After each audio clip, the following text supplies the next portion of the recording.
Deadly debris flows explained. More than a dozen people are dead and many more are injured after a torrent of mud and debris swept through California's Santa Barbara County last week.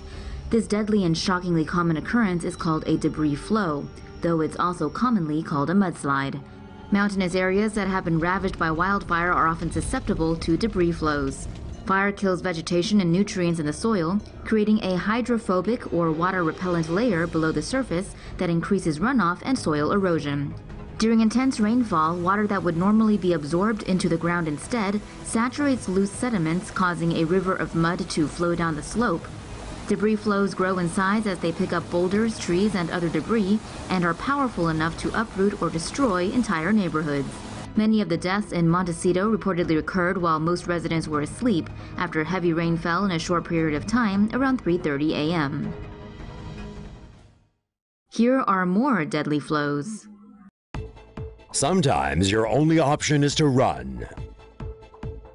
When a volcano erupts big time, it spits out a fast-moving and incredibly destructive mass of material known as a pyroclastic flow.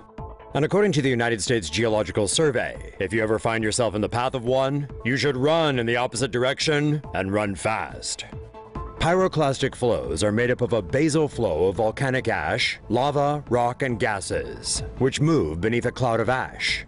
Their temperatures can exceed 1,000 degrees Celsius, and they can move at 700 kilometers per hour. Typically, pyroclastic flows move downslope, but they can go uphill when the ratio of gas to ash is higher. This is known as a pyroclastic surge. These dense pyroclastic surges can even move over water. Pyroclastic flows generally destroy everything in their path, including vegetation, buildings, and people. There are generally two kinds of pyroclastic flow. The first type forms when an eruption column cools, and the ash becomes too dense to maintain an upward thrust. The second type is rarer, and occurs when so much pressure builds up inside a volcano that it erupts laterally and boils over. The last known example of this is when Mount St. Helens in Washington State erupted in 1980. So there you have it. If you ever happen to be near a volcano when it blows its top, now you know what to do. Massive landslide caused killer tsunami. Researchers say a mega tsunami that devastated a Greenland settlement in June was triggered by a landslide.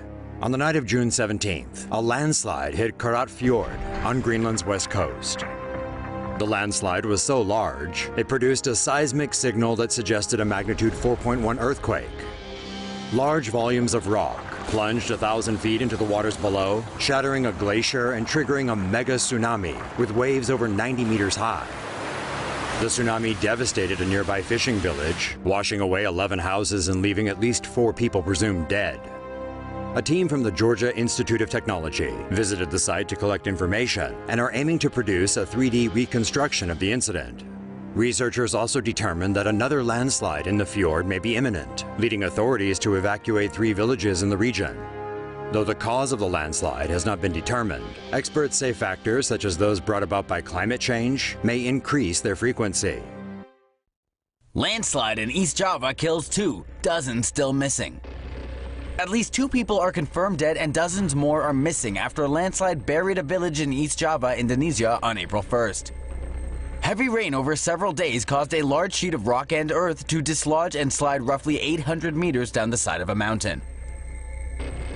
There were warning signs. On March 26th, residents in the area reported seeing a 15-meter-long crack on a cliff above the village expand to 20 meters. The alert went out and residents began to leave for safety the same day. However, many returned over the following days to harvest ginger from their fields. Rainwater had infiltrated the limestone subsoil, and at about 8 a.m. local time, the land gave way, burying families beneath rock and mud.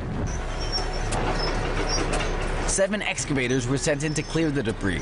In some places, the earth was 17 meters thick. Officials say the clear-up and recovery effort could take up to a month, depending on the weather. Initial rescue teams were obstructed by traffic jams caused by people flocking to see the landslide. According to Indonesia's Antara news agency, at least 26 people are still missing. Bali's Mount Agung is ready to go bang. This is Bali's scenic Mount Agung volcano. It's been quiet for 5 decades, but experts are warning it's now ready to blow. Indonesian officials have marked several danger zones for a potential Mount Agung eruption and have evacuated over 75,000 people in the past days. According to The Guardian, hundreds of tremors have been noted near the volcano each day. If this trend continues, experts expect an eruption is imminent. The most deadly threat resulting from it would be pyroclastic flows, which is a superheated killer gas that lays waste to everything in its path and can travel up to 450 miles per hour. Check back with Tomo News for more on this developing story in the coming days.